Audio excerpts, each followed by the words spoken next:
Hey everyone, I'm Chris. And I'm Adam. And welcome to the Gamers Hall. And today we're going to be talking Tasha's Cauldron of everything. But specifically, we're going to be getting into the Feats. Feats. That's the thing that everybody either really likes or really doesn't like. You could use it to up the power of your character or add an extra little flavor to what you're already trying to do. It's a little bit of the spice in the dish that is your character. Yeah, because having just one feat, could actually ramp up the roleplay value of your character, because maybe that's what you design your whole character about. Or maybe it just gives you that extra little bit of damage or protection that you're looking for. But either way, let's get into it. All right, let's do it.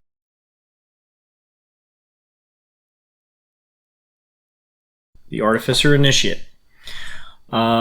So this is a fun little feat that just adds extra utility. And what it does is allow you to learn one Artificer cantrip. So you always have that. And it also gives you one first level Artificer spell that you can cast once per day. Well, once per long rest.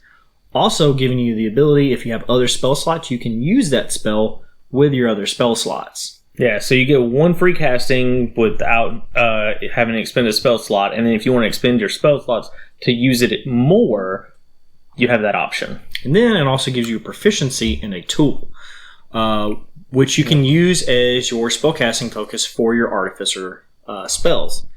Which all of these are going to go off of intelligence. Yeah. So what's good about this is extra utility. I mean, you get another cantrip. Cantrips are always good. Yeah. There's never a time that a cantrip is bad. It gives you something to do all the time. Yeah, and depending on the cantrip you pick, I mean, it could be in combat or it could be out of combat. Yeah. So, maybe you've got that mage hand and you're just working things around and, using it for other things. Or, maybe you're getting that firebolt because you want some fire damage. Yeah.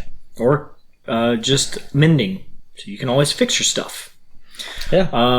But you also, the next one is, that first level spell, there's a lot of utility in the Artificer spell list. And getting one spell per day guaranteed all the time that is a huge advantage. Oh, yeah. You always have this spell known.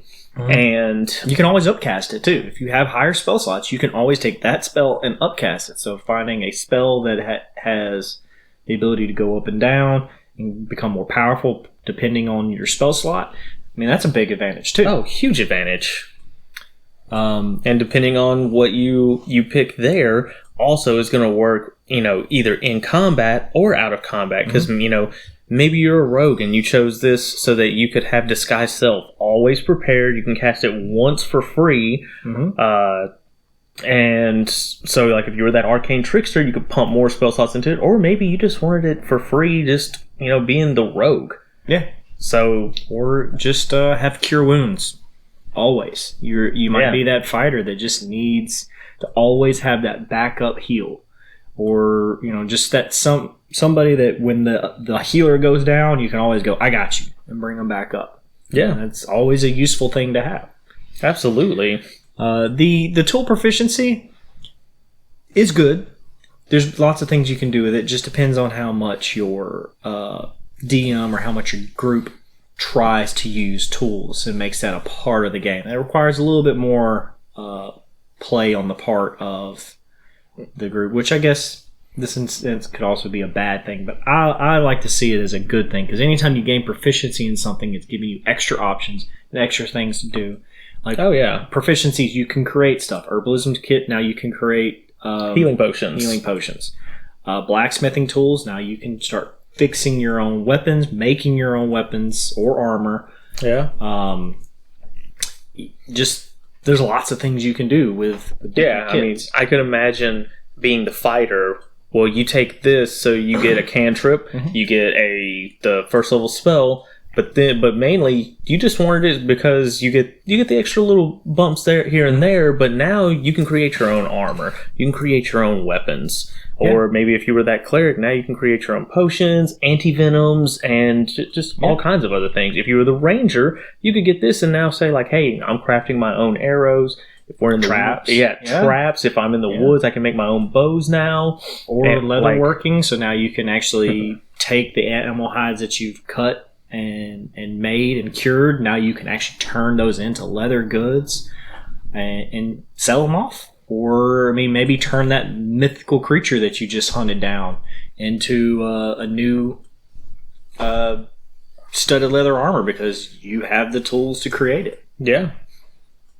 And just so much versatility with this one. And not to mention, if you're an artificer and you pick this up, I mean, extra tool proficiencies for artificers so you can make more magic items, you know, because different items require different proficiencies. That's right. Yeah. So, or different tools. So it's definitely something that's going to help there. Having an extra spell known in the artificer list, I mean, it's always good because it's always the artificer is it's a half caster. It's half caster, so it doesn't have a whole lot with it to begin with, or not a whole lot of spell slots. It has a whole lot, but just not a lot of spells. Having one extra cantrip and first level spell is a big boon for artificers.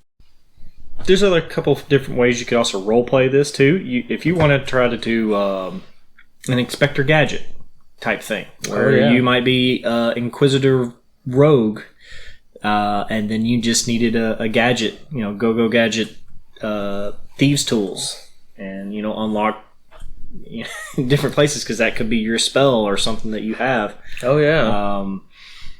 I mean, I could definitely see taking this and having using the disguise self, and then get the woodcarver's tools. Well, now you could be Arnold Schwarzenegger or Rambo. Arnold Schwarzenegger from Predator. So, like, you're making all the crazy traps that he made for the to fight the Predator. Rambo, I mean, in First Blood, he made all those crazy traps and messed all those police officers up. There's a bunch of interesting ways you can take this feat, and there's some power in this, but I think the ability to add flavor to the class is really where this feat's going to shine. It's not so much about how much power you can get out of it; it's going to be how much utility you can get with it. Yeah, I feel the same way. Yeah.